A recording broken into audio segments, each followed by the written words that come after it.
12 insane church moments that no one saw coming. They were supposed to lead with faith, but what you're about to see left entire congregations in shock. From moments that crossed the line to actions that sparked global outrage, these church scenes didn't just raise eyebrows, they started serious conversation. But here's the real question: were these acts driven by belief or something far more troubling?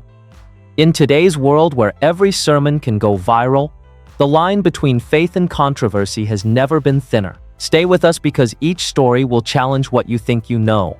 And when you're done, don't stay silent. Drop your opinion in the comments and follow Remembered Lives channel for more stories that make you think twice. Michael Todd.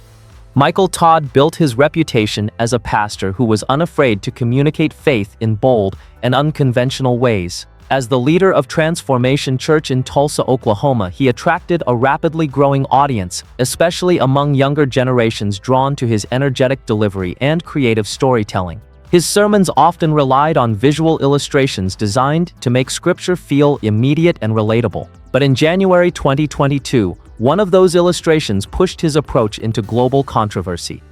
While preaching about the biblical story of Jesus healing a blind man using mud made from saliva, Michael Todd chose to recreate the moment on stage. He invited his brother forward and then spat into his hand multiple times before spreading it across his brother's face. Inside the church, the reaction was immediate gasps, discomfort, and visible shock. Online, the moment spread within hours, sparking intense debate. Many viewers criticized the act as inappropriate and distracting, particularly given ongoing concerns about hygiene and public health.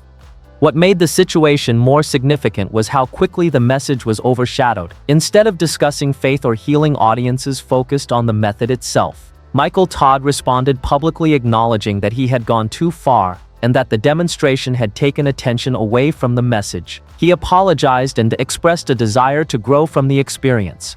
This moment became a defining example of the challenges modern pastors face in a media-driven world. Michael Todd's story raises an important question: when does creativity serve the message, and when does it replace it? His experience reminds us that influence carries weight, and every action can echo far beyond the walls of a church. Alf Lukow.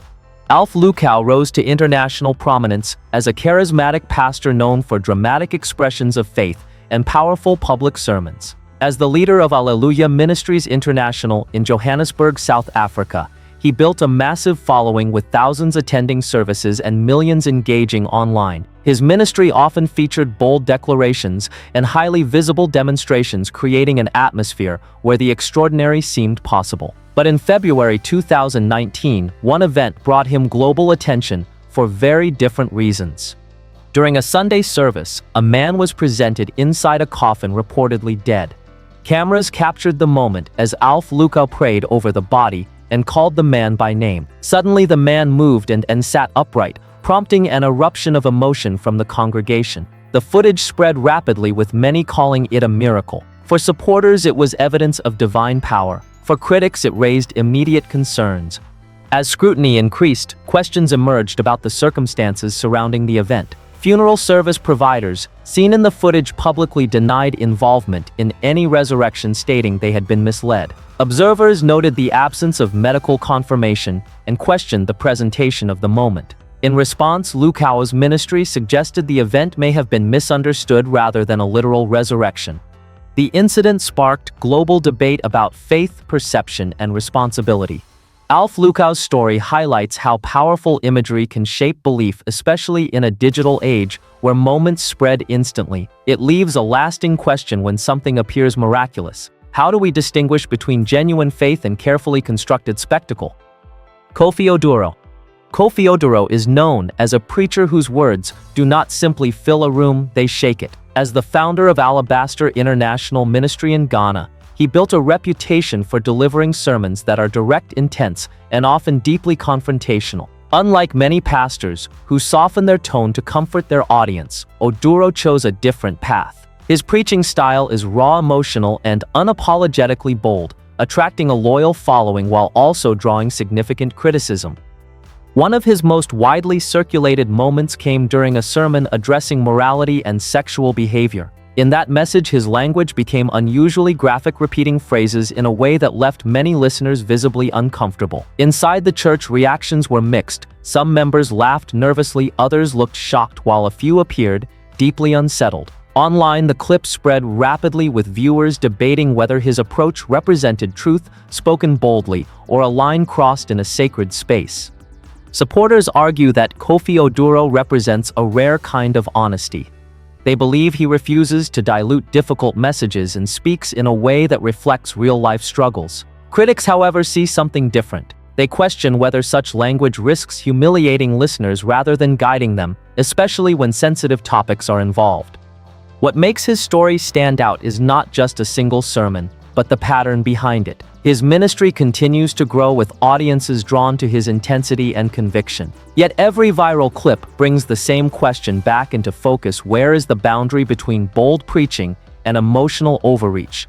Kofi Oduro's journey highlights the tension between conviction and compassion. It reminds us that words carry power, especially when spoken from a pulpit. And in a world where every sermon can become a global conversation, the impact of those words extends far beyond the walls of the church. David Oyedepo. David Oyedepo is one of the most influential religious leaders in Africa, known as the founder of Living Faith Church Worldwide, also called Winners Chapel. With a congregation that fills massive auditoriums and a global network of followers, his leadership has shaped modern Pentecostal Christianity in Nigeria and beyond. But even figures of such influence are not immune to controversy, and one moment placed him at the center of a global debate. During a church service, a young girl reportedly described herself as a witch for Jesus while standing at the altar. In response, Oyedepo struck her across the face, declaring that such a claim had no place in his church. The moment was captured on video and quickly spread across social media. For many viewers, the act was shocking. Critics condemned it as an abuse of authority, questioning how a spiritual leader could use physical force in a public setting. Supporters, however, viewed the situation differently. They argued that the action reflected spiritual authority and a firm stance against what they believed to be harmful declarations. The divide between these perspectives intensified as the video gained attention, turning a local incident into a global conversation about power, discipline, and responsibility within religious spaces.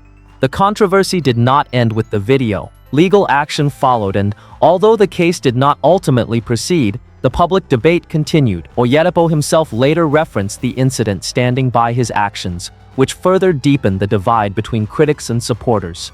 David Oyedepo's story raises difficult questions about leadership and accountability. When authority is combined with faith, where should the limits be drawn? His influence remains undeniable, but this moment serves as a reminder that even the most respected figures can become part of a larger conversation about ethics and responsibility. Thaddeus Matthews. Thaddeus Matthews was not the kind of pastor who blended into tradition. Known as the leader of Naked Truth, Liberation, and Empowerment Ministries in Memphis, Tennessee, he built his reputation on being outspoken, controversial, and unapologetically real. His sermons often blurred the line between preaching and raw commentary, addressing topics that many religious leaders avoided. For some, he was refreshing. For others, he represented a troubling shift in what the pulpit had become. One of his most viral moments came during a live-streamed service, in which he launched into a profanity-filled outburst directed at critics and opponents. The language was direct, unfiltered, and far removed from what most people expect in a church setting. Inside the congregation, reactions varied. Some laughed nervously, unsure how to respond. Others appeared shocked, watching as the moment unfolded in real time. Online, the response was immediate and intense. Clips spread, quickly earning him the nickname, the Cursing Pastor. Supporters defended him, arguing that he spoke in a way that connected with everyday people, refusing to hide behind formal language. Critics, however, saw something entirely different. They questioned whether such behavior undermined the very message he was meant to deliver. What made Matthews stand out was his refusal to change. He openly defended his style, insisting that authenticity mattered more than tradition. His ministry continued to attract attention, both positive and negative, as each new appearance carried the possibility of another viral moment. Thaddeus Matthews's story highlights a deeper tension within modern ministry. It raises a difficult question. Does authenticity justify anything, or should there always be limits when speaking from a position of spiritual authority? Paseka Motsoeneng. Paseka Motsoeneng, widely known as Prophet Daniel, became one of the most controversial religious figures in South Africa through actions that blurred the line between faith and spectacle. As the leader of Rabboni Center Ministries, he gained international attention, not through traditional preaching but through highly unusual demonstrations that quickly went viral. One of the most widely reported incidents involved members of his congregation eating grass during a church service. Videos showed individuals lying on the ground chewing grass while others watched. Motsoeneng reportedly described this as an act of faith and obedience, suggesting that spiritual power could sustain believers in extraordinary ways. The images shocked audiences worldwide, raising serious concerns about safety and influence. The controversy did not stop there. Reports also surfaced of congregants becoming ill after such practices, while additional footage showed him encouraging other extreme acts during services. Authorities and religious bodies began to take notice, questioning the legitimacy and safety of these demonstrations. Critics argued that vulnerable individuals were being placed at risk, while supporters insisted that these acts reflected a deeper level of faith. What makes this case especially complex is the divide in perception. To some, Prophet Daniel represents radical belief taken to its extreme. To others, he raises urgent questions about responsibility and control within spiritual leadership.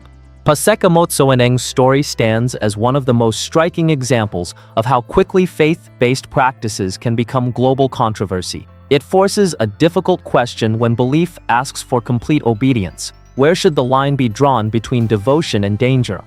Marvin Sapp. Marvin Sapp is widely respected as a gospel artist and pastor, best known for his song "Never Would Have Made It," a track that has inspired millions.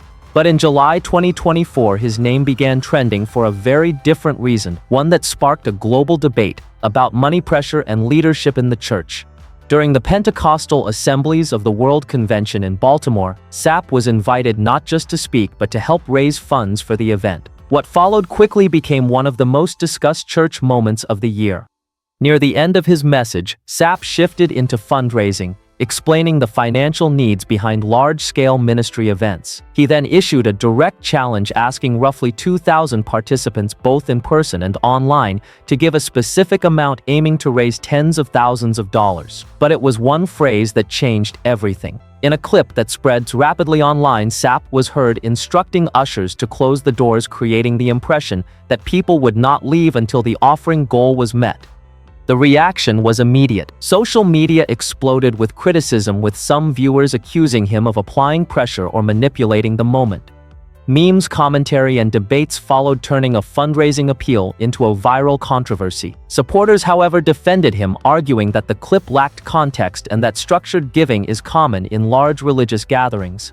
Sapp later clarified that no doors were physically locked and that his words were taken out of context. He emphasized that the request was voluntary and tied to supporting ministry work. Even so, the moment left a lasting impression. Marvin Sapp's story highlights how quickly perception can shift in the digital age. It raises an important question: when faith leadership and finances intersect publicly, how easily can intention be misunderstood? James Ngangaa.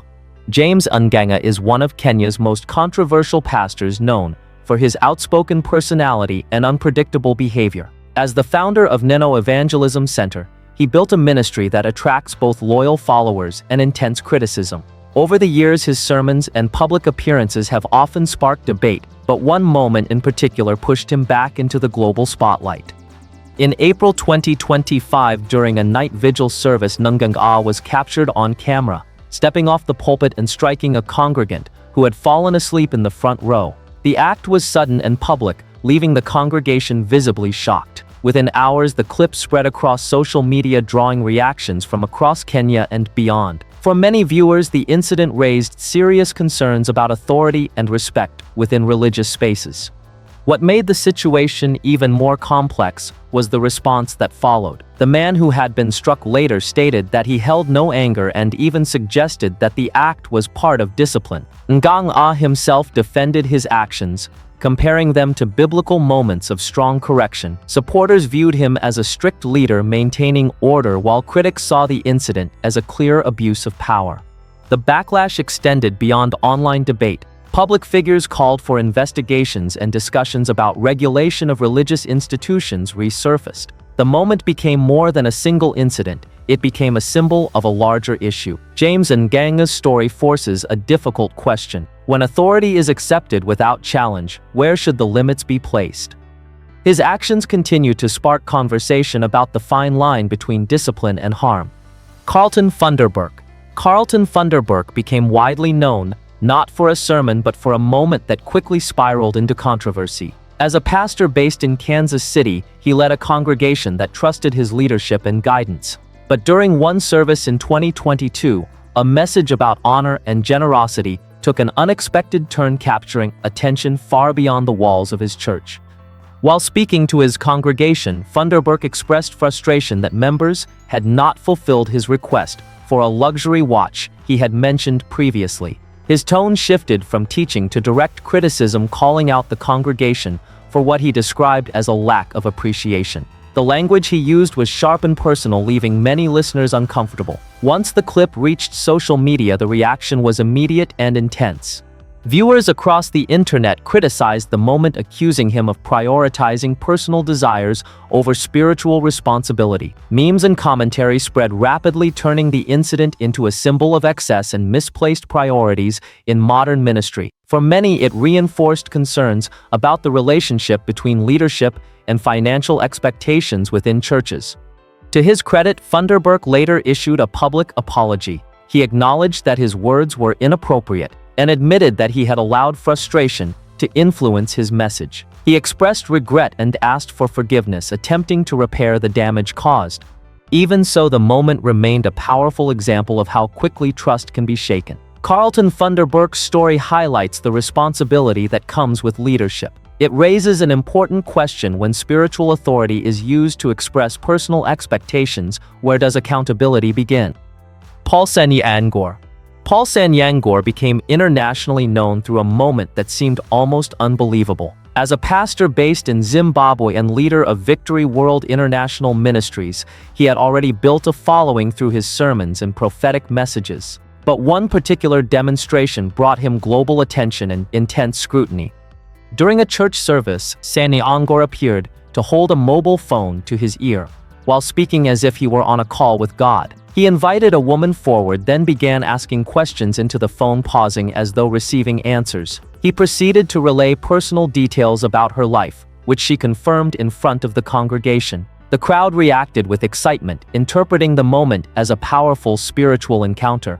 However, once the video spread online, reactions quickly divided. Supporters believed they had witnessed a unique demonstration of divine communication. Critics, on the other hand, questioned the authenticity of the event, suggesting that someone could have been providing information through the phone. The idea of calling heaven became a viral topic debated across media platforms. Sanyangor defended his actions, stating that he had received the ability through prayer and that God could communicate in unexpected ways. Despite his explanation, skepticism remained strong, and the incident became one of the most talked about examples of modern church controversy. His story highlights the growing tension between faith and perception in a digital world. When extraordinary claims are presented in a highly visible way, they invite both belief and doubt. Paul Sanyangor's moment leaves a lasting question: when faith is demonstrated so publicly, how do we determine what is real and what is performance? Chukwemeka Odome. Chukwemeka Odome is not a pastor easily forgotten. Known widely as Indabaski Bahose, he built his reputation through a style of ministry that blends intense theatrical energy with spiritual performance. As the leader of the Mountain of Holy Ghost Intervention Deliverance Ministry in Nigeria, his services often attract large crowds both in person and online. But what truly brought him global attention were the controversial moments that many described as crossing the line between faith and spectacle. During several deliverance sessions, Odumeje was seen physically engaging with congregants in dramatic ways, pushing, slapping, and even throwing individuals to the ground while claiming to cast out evil spirits. These moments were recorded and quickly spread across social media, where reactions ranged from shock to fascination. Inside the church, some followers appeared to embrace the intensity, believing it demonstrated spiritual authority. Outside, critics questioned whether such actions were appropriate or even safe. What made his case especially striking was the consistency of these scenes. This was not a single viral moment but a pattern that defined his public image. Videos of these deliverance sessions gathered millions of views, turning Odume into one of the most talked about pastors in Africa. Supporters defended him, arguing that spiritual warfare can manifest in physical ways. Critics, however, saw something very different, raising concerns about potential harm and the influence of unchecked authority. Authorities in Nigeria eventually intervened. In 2022, his church building was partially demolished during a government operation targeting illegal structures, an event that further intensified attention around him. Yet even after that, his presence online remained strong. Chukwuemeka Odumeji's story highlights the powerful impact of visibility in modern faith. It raises a difficult question: when spiritual authority is expressed through physical force, where should the line between belief and accountability be drawn? Bartholomew Orr. Bartholomew Orr is known as a pastor who brings energy and creativity into the church in ways that many would never expect. As the leader of Brown Missionary Baptist Church in Mississippi, he has built a reputation for engaging his congregation through memorable and visually striking moments. His approach often combines faith with presentation, aiming to reach audiences in ways that feel modern and impactful. But one particular entrance turned that creativity into a viral moment. During a church service, Orr made an entrance unlike anything typically seen in a traditional setting. Instead of walking onto the stage, he descended from above using a zipline, gliding across the sanctuary as the congregation watched in surprise. The moment was dramatic, unexpected, and quickly captured on video. Within hours, clips of the entrance spread across social media, drawing attention from viewers around the world. Reactions were divided. Some people praised the creativity, seeing it as a way to engage younger audiences and make church services more dynamic. Others were less impressed, questioning whether such theatrics distracted from the purpose of worship. For critics, the moment represented a shift toward entertainment, raising concerns about how far presentation should go in a spiritual setting. Orr himself did not appear to shy away from the attention. The moment reflected a broader trend in modern ministry, where pastors explore new ways to connect with their audience in an increasingly digital world. As churches compete for attention, the line between inspiration and performance can become blurred. Bartholomew Orr's story is not about controversy in the traditional sense, but about perception. It raises an important question: when creativity enters the pulpit, does it enhance the message or risk turning it into something else entirely? Some will call these moments shocking, others will call them faith taken too far. But here's the real question: when does belief cross the line into control, and who decides that boundary? In a world where every sermon can go viral, the power of the pulpit has never been more visible or more questioned. Are these leaders guiding people or influencing them in ways we don't fully understand? Now it's your turn. What do you think? Drop your thoughts in the comments and join the conversation. And if you want more stories that challenge what you believe, don't forget to follow Remembered Lives channel.